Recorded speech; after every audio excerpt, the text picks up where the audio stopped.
underneath underneath the grade, underneath the floor, underneath the street, underneath the slab. They can't be seen until it's too late. So for example, when this void formed underneath a double concrete slab floor in the community center building, you couldn't see it. There was no warning of it necessarily. And so what likely happens is water is flowing underneath the ground. And water flows and seeks its lowest point. As water flows, it pulls with it dirt. And if it's going downhill, it pulls the dirt on the hill down. And as a result, it makes a bigger and bigger and bigger hole. Well, you've got a structure above that hole that's being formed that holds itself together and is usually supported by columns. Well, if it's not sufficiently supported by columns and the dirt that was underneath it is all washed away, in comes and breaks the floor, the street, the building, the columns, whatever. We're relying upon the stability of the soil to hold up the structure. That's your lesson 101 on sinkholes. They happen in yards, they happen under streets, they happen under buildings, and this one happened under a community center building that has housed restaurants, a kids camp, the will call for Music Midtown, and other publicly used facilities for years. We are in 2023. That was 2018 when the sinkhole formed in this building. So these good folks were trying to, they own and operate the Nook, which many of you are probably familiar with, which is literally a stone's throw away from where Willie's and Shake Shack exist today, to give you some sense of where we're talking. The Piedmont Park Community Center building currently houses Shake Shack, Willie's, and the Piedmont Park Conservancy offices. For Music Midtown, it also houses Will Call. So think about going to pick up your tickets. Do people pick up tickets anymore, or is it all on your phone? I don't know. But think about going to pick up your tickets at the will call line and literally be walking over the location of where this massive sinkhole was formed and revealed. So they enter into a lease with Piedmont Park Conservancy to rent out space at the community center building to develop two restaurant concepts. They're in the process of building out that space like all restaurants do. And as they go to install the utilities under the slab floor, they've got to cut some of the concrete. And once that happens, that slab floor falls in on itself. So think about the strength. And you can see here, that is the slab floor that fell into this massive hole. Once you cut through that floor to make room for the utilities, all the pressure holding the floor up is released. And that's why the floor fell in on itself and into the hole. And you can see just how thick this slab floor was. It was actually a double slab. Why was it a double slab, do you ask? Well, one might very easily conclude that it was a double slab because somebody knew when they were putting that slab in that there was problems underneath the slab, because it is not standard. Why is it not standard? Because it costs more money to install a double slab as opposed to a single slab. And so the cover-up begins. We discover in 2018 this massive hole underneath one of the restaurant spaces in the community center building. We sound the alarm, we scream, we send up smoke flares, and we tell the landlord we have a major problem here at the space. And we simply can't go further to work and build out the space unless and until this gets diagnosed and cured. And once it's been diagnosed and cured, then we can get back in and continue to build out, occupy the space, and move on down the road. So this is bucket one of this whole case. Bucket one is the commercial dispute between my clients, the Be Our Guest folks, and the Piedmont Park Conservancy, because they couldn't deliver a space that we could build out and have a restaurant on. That's the pending litigation in Fulton Superior Court before Judge McAfee. That is what we'll call the commercial dispute.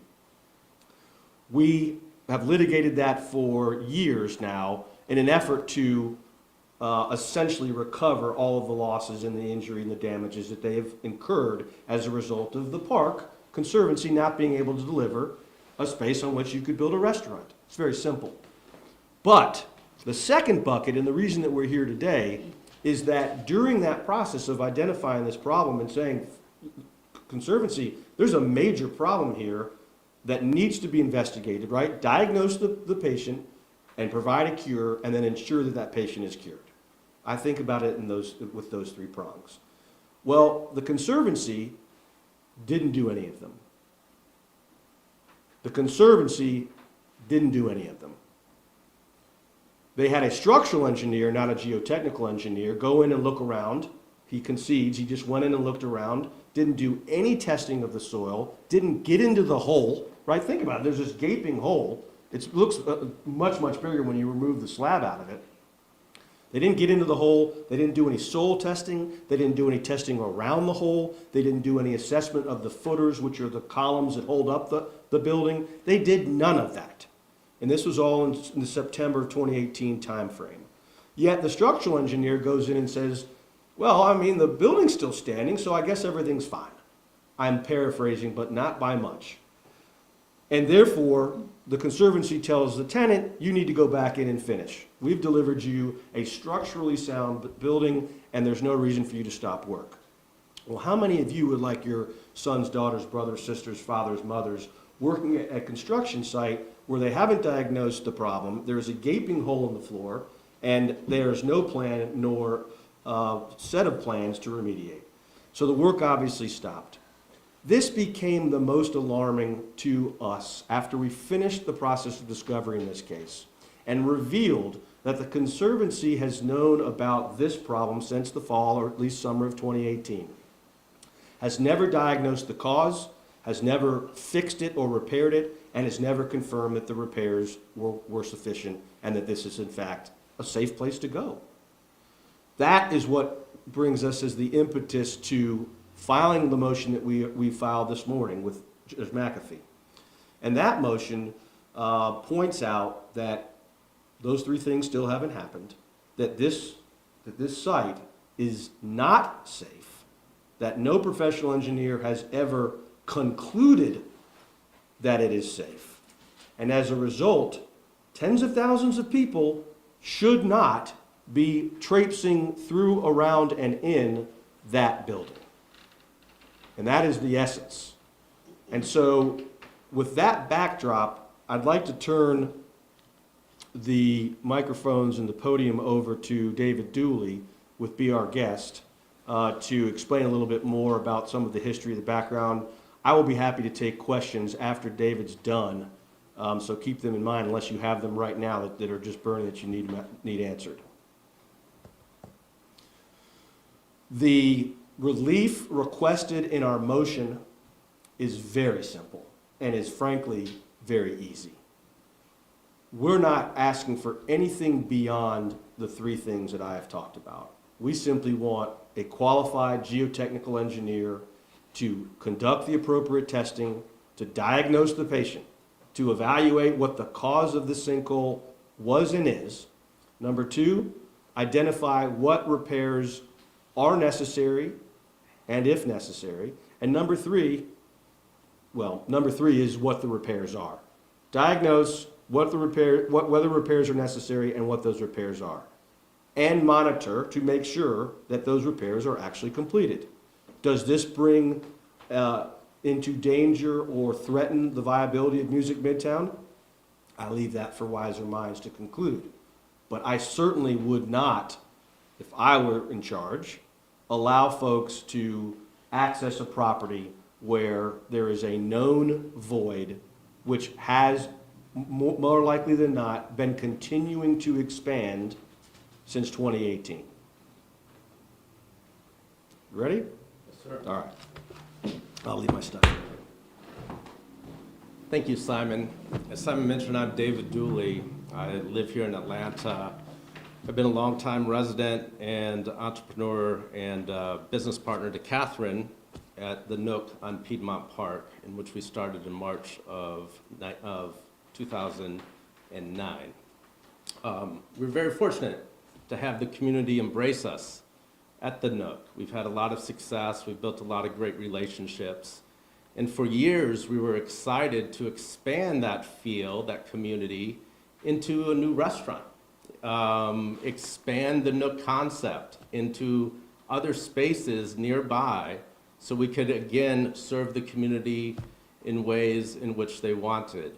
We invested time, treasure, resources to build out and try to attempt to build something really special for the residents and the community to enjoy in Midtown. As Simon indicated, we ran into this. And what happened was, under normal circumstances, every common sense person would say, what caused this? We want to get to the bottom of this. And what has been shocking, adding new restaurants was a dream of mine and Catherine, but the past 5 years has turned into really a nightmare. And it's a nightmare that has confounded me to this day, because what had happened since then, and I'll get into the specifics, is that the Piedmont Park Conservancy, led by Mark Banta and enabled by the board, has led a campaign of deception about what has happened in this space. There are many examples. This hole was never diagnosed on what caused this sinkhole. We hired our own geotechnical experts who opined that there could be other holes located throughout this facility. Without the proper testing, it's hard to know. Early on, we offered to help remedy this sinkhole with our own contracting staff. However, we were denied that ability by Mark Banta, the CEO of Piedmont Park Conservancy, who indicated that this was a life safety emergency and that its effects could be throughout the building, not just the space we lease. So they were going to take it over, find the cause, and repair it. Unfortunately, that's when things got really squirrely. They kind of went radio silent. Under the cloak of night, this hole was filled in. Our engineers, our lenders, our contractors, all professional, top-notch companies here in Atlanta, we're asked, can we see the engineering report? What caused the sinkhole? How can we get back to work? Those engineering reports were never found because they've never been created. Insurance companies wouldn't underwrite the job site. Banks wouldn't lend money to the job site. And so here we are stuck with millions of dollars into this project, told, get back to work. And so we couldn't believe what happened. We reached out for help. Reports were not given to us that we later discovered during deposition and discovery over the past 5 years. And as Simon indicated, our worst fears came true. Our worst fears were that this is truly a cover-up. It was covered up without being diagnosed. And it was a conscious, coordinated cover-up. We have evidence through discovery and deposition that the CEO, Mark Banta, attempted to change the narrative of the report from the city of Atlanta, who inspected sewer assets under the building to see if that's what may have caused it. The city of Atlanta said it was not our assets. This is private property. Piedmont Park Conservancy, you're responsible in finding out what caused this. They did not like that answer, so through back channels, it was attempted to change that report. The city of Atlanta did not comply. They did the upright thing. Later, the Piedmont Park Conservancy issued a press release in which they indicated that this was a commercial dispute among tenants and that the city of Atlanta had discovered and fixed the sinkhole. Later on, the city of Atlanta legal department had to intervene and have that press release retracted by the Piedmont Park Conservancy, in which they stated. So this has been an ongoing campaign of deception to, I believe, almost all stakeholders. And unfortunately, I've been lucky enough to sit on many boards, both corporate and nonprofit, and the job of the board is to be a fiduciary, to look out for the stewardship, be a wise fiduciary, in the assets that the organizations have and to make sure that the right thing is done with transparency. It's a sobering day because I can say that that did not happen, full stop. And it's a sobering day because Warren Buffett talks about, you know, it takes 20 years to build a reputation and 5 minutes to ruin one. And I love Piedmont Park. Kat loves Piedmont Park. We own a restaurant across the street from Piedmont Park. That's why this has been so damaging, confusing to us over the past 5 years on why did this cover-up continue? Why hasn't any board member asked what caused this sinkhole? What has been done to remedy it? We are at our wits' end. We have tried everything to bring around what is happening with this space. Their defense, as Simon mentioned, is that the building hasn't fallen in yet. So therefore, what they did might work. Well, gruesome, but people slept fine at the Surfside condo on June 23rd, 2021. June 24th, massive tragedy, almost 200 people died. These things happen quickly. And what's even more alarming is this was yesterday in that space, over the covered area, in the Willie's part of the building. This structural crack is over and near the proximity of the sinkhole. You guys can go there today. Walk the floor and see where the preponderance of cracks are. The preponderance of cracks are around the area where the sinkhole was discovered. This gives you an idea of the entrance, to give you kind of an orientation of where the sinkhole was, which is sort of to the right of those booths, where those cracks are. The reason we are so concerned in talking to you today and filing this motion is this is the X marks the spot where the sinkhole is. This is where the Will Call Center for Piedmont, for the Music Midtown concert this weekend is going to be. This is where thousands of people will traverse, let alone the children's camps that have participated in this area. This is a map of exactly where the building is. This is the community center in question. This is where the sinkhole is. And then this is the Music Midtown map indicating its use as a ticket center for the upcoming concert. And so we all know that Piedmont Park has had some issues with safety lately. And we hate that. We have employees that walk through the park and weird things happen to them. And the park is always in fundraising mode. The park has wonderful donors that care deeply about Piedmont Park as a piece of land that is a jewel in the city of Atlanta. But unfortunately, we find ourselves that piece of land is not being stewarded correctly. The assets entrusted to these organizations have been used to fight us during this cover-up than to do the right thing and simply find the cause of the sinkhole. Last year alone, because this is a publicly disclosed entity,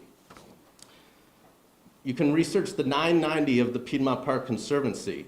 They spent twice as much money in legal fees fighting us than security in Piedmont Park.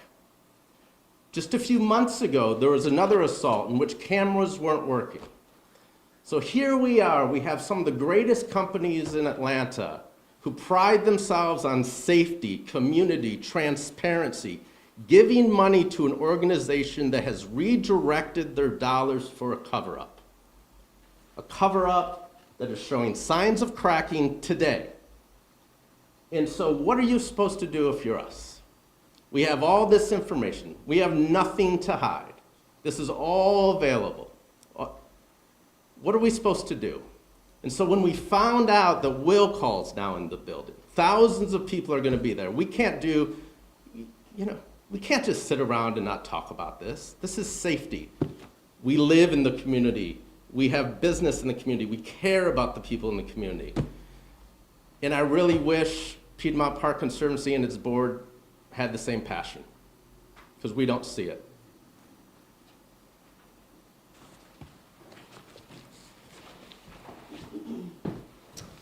Okay, thanks, David. A couple of additional points, and anything, again, questions I'm happy to entertain. David, Kat are happy to entertain. But a couple of things for your all's consideration as well. What we know definitively from the record and from the documents that have been produced is that a non-geotechnical engineer, a structural engineer, there's a big difference. A structural engineer deals with everything from the flooring up, and a geotechnical engineer deals with everything from below the flooring down into the dirt. They had a non-geotechnical engineer assess both the hole, and I told you about that a little bit, and then came back again after the hole was mysteriously filled with grout. There was no evaluation around the grout that was put into the hole. There was no testing outside of the grout that was put into the hole. There was just grout put into the hole. And we, as we stand here today, don't know who did it, why, or how they did it. Which is why there's this discussion about a cover-up. There's no question that the grout was put in the hole. We just don't know, nor does the Conservancy, nor does the city for that matter, what caused the hole to form in the first place. So if you don't know what caused the hole to form in the first place, you certainly can't know that the grout being put in the hole was sufficient to repair the problem. So that's point number one. The same structural engineer came back to the site after the grout was put in the hole, and even though he had identified in the beginning, if I were to fix this hole, this is what I would recommend you do. Here's the remediation plan. It's in writing. We have it. It's in a report that he did in and around September of 2018 that says, here are the things you should do. What was number one? Hire a geotechnical engineer. That was the first recommendation. Then he goes about talking about the different things we think you ought to do to fix it. He concedes when he came back to the site after the grout was filled in that the grout filling effort did not comply with his recommendations. He says that in his November report. He thinks that the grout filling was adequate, and he is the one that Banta relies upon to say in their website notice in January of 2019, headline,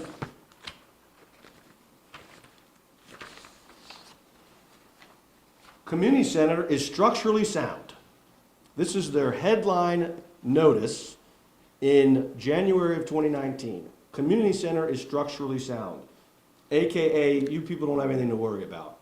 And he says in that January 10, 2019 notice on their website, this community center was. Does that look structurally sound to you? The community center was and is structurally sound according to two separate reports from the community center's engineer of record. The engineer of record is the guy that says the first thing you need to do is hire a geotechnical engineer in order to remediate this problem. He says that the void under the slab has been repaired and that there are no other significant signs of erosion under slab voids other than what has already been repaired. The engineer of record, the same guy that said you need to get a geotechnical engineer, is confident that the structure is sound and well-founded. And so this is what the Conservancy is going to tell you when you ask them the hard questions that we've posed. That is the script they're going to read from. We had the engineer of record stamp a report that says that the facility is structurally sound. You make your own determinations about whether that holds water. Because here is the engineer of record who testified for 6 hours that he didn't test the soils, and the right thing to do would be to test the soils, and that he's not a soil engineer or a geotechnical engineer, and that you need to hire a geotechnical engineer, and that I don't know what the cause of the sinkhole is, and I don't know if it was sufficiently repaired because I don't know what the cause is. And confirms that the city of Atlanta concluded that there was no defect, deficiency, or failure in the sewer pipes below the property. And so when this notice goes out that the community center is structurally sound, the city of Atlanta wakes up and says, whoa, whoa, whoa, whoa, whoa. You guys are talking about the city doing a repair and concluding that the repair was sufficient and that the facility is now sound. We didn't say those things. And so you have an email of April 18th, 2019 from Keisha Powell to Mark Banta, the CEO. And to remember or to point out, refresh your recollection, Keisha Powell at the time, professional engineer, was the commissioner of the Department of Watershed Management in the city of Atlanta. And she says to Banta, I'm writing to advise you to revise your notice to clearly distinguish between your work to address the void, i.e. nothing, there was no work done by the Conservancy, and our investigation of the utilities by our team. Again, all we did, city speaking, all we did was go to make sure that the sewer was not defective, failed, or have any leaks, basically. She says, our engineers did not provide a review of the void under the slab. As was communicated previously, this is private property and not under our purview to investigate the building slab further or repair the void. Well, Banta wants to send out the all's clear notice and to rely upon things that he says that the city did and said, and the city says, you can't say that, very clearly. And so in the end, you've got the city council now getting involved in April of 2019. The city council dealing with both the commissioner and Banta at the Conservancy, and when Councilwoman Ide inquires of the commissioner about this statement, the all clear statement, the commissioner writes back, make sure your microphones are working. Good morning, Council Member Ide. I was finally able to review the documents attached to this email, which I will forward to the Department of Law. I believe the statement provided by the Conservancy is inaccurate, period. We did not provide an engineer's report.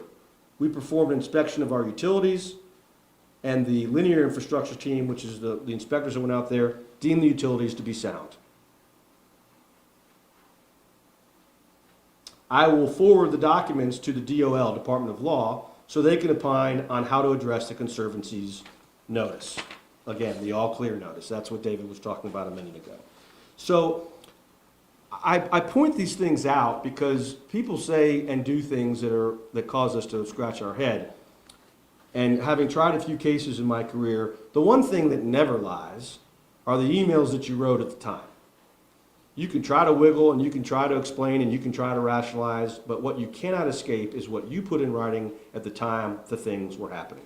And what we know is that the Conservancy was on notice of this hole. The Conservancy was on notice that the city did not find its sewer system to be at fault, and nobody else ever ascertained the cause of the hole. Those are the facts, plain and simple. And so the Conservancy can certainly roll the dice and continue to conduct operations out of that building and continue to allow its tenants to invite people to come eat and to continue to allow the music festival to come and pick up their tickets. That is the Conservancy's choice until a judge says otherwise. And that is what we intend to do. We are going to ask the judge to stop any further operations on that site until we know what the diagnosis is, what the cure is, and to ensure that the cure has been executed effectively. Those are my comments. I'm happy to entertain questions, I'm sure. Yes, ma'am. So have you filed the order yet, or are you planning to? We filed it this morning. So this morning? Okay. Yes, ma'am.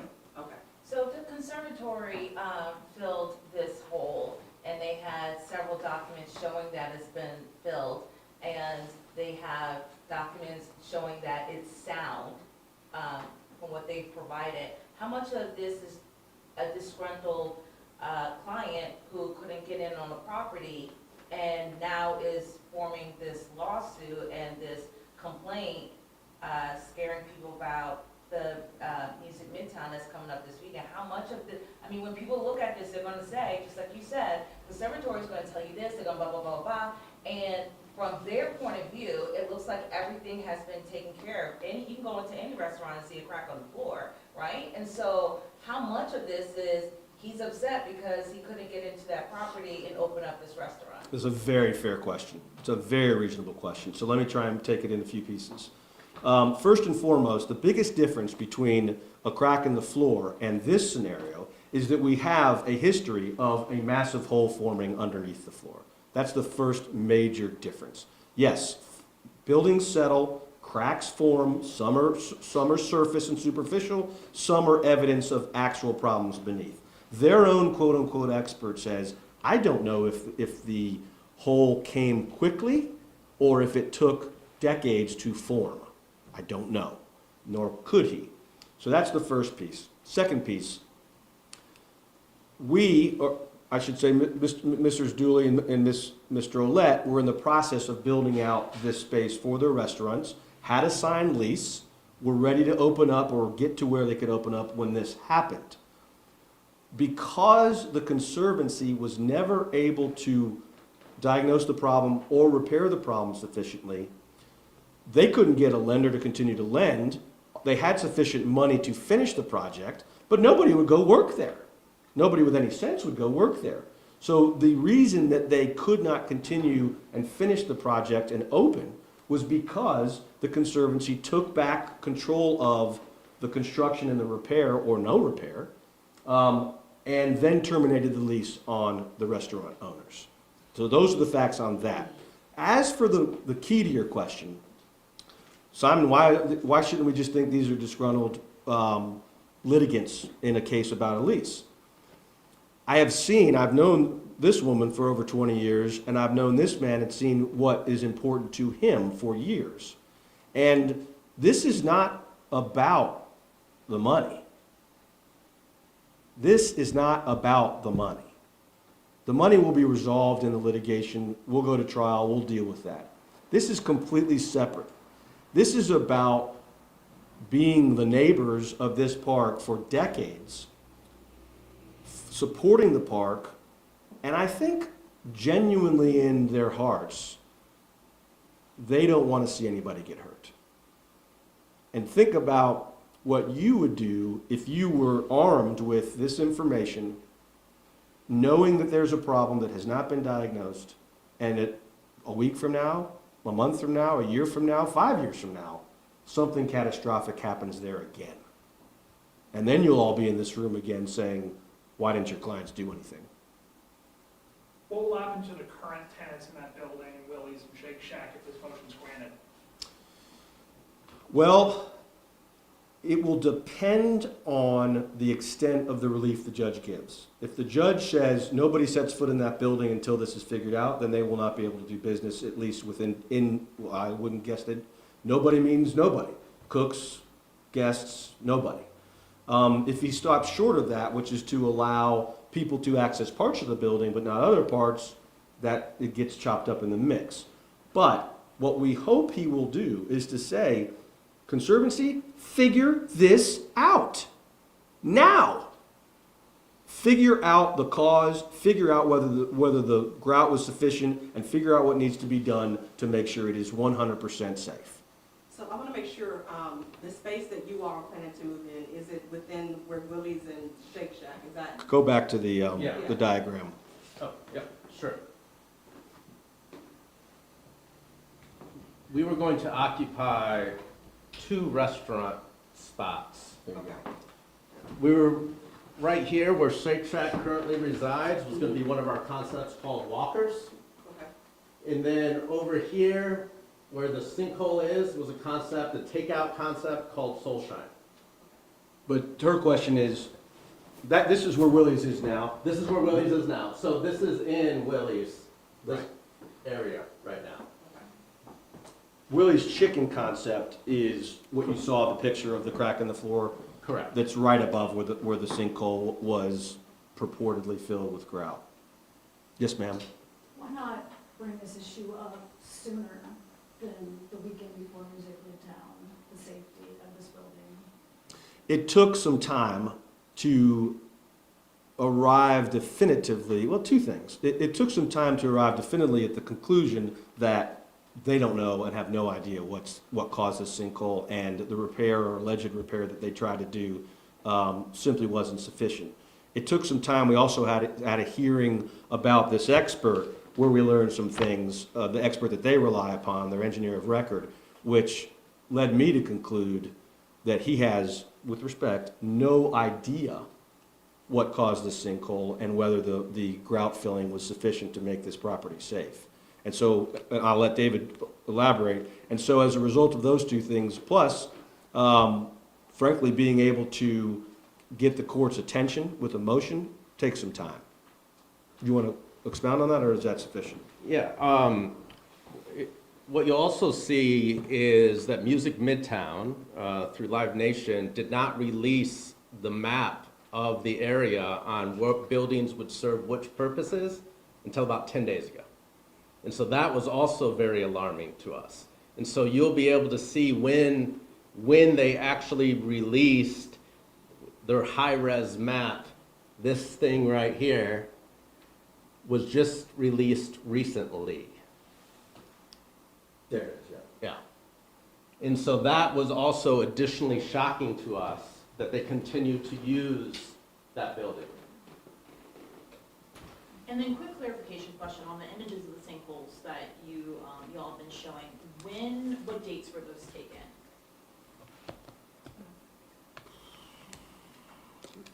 It would have had to have been in August and September of 18. Okay, so that includes the slab that's falling in and then also the one where we see the cylinder in the middle? Yep. Okay. Can you send over digital copies of those? I haven't received them. Yep. Yeah, Mike? We'll get those. All right, thank you. When, isn't there a trial date set for this It's in flux. in October? The first case, what I call the first case, but the commercial landlord-tenant dispute in and of itself is in flux. We're discussing it as recently as yesterday, whether the trial will take place the first week of October.